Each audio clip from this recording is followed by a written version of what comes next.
Do you want to know how you can change eye color using Adobe Photoshop? Then follow me. Go to the Toolbar menu and click on Selection Tool. Now get yourself the selection of the eye. Hold the left click and highlight the area of the eye using Selection Tool. Now go to the menu bar and click on Select. Go down to Modify. Then click on Feather. Set the value to 20 and confirm with OK.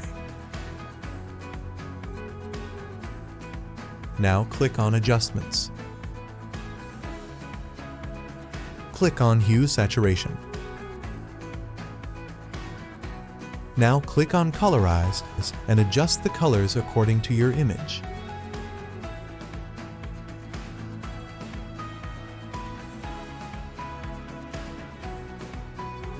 The color of eye is now changed.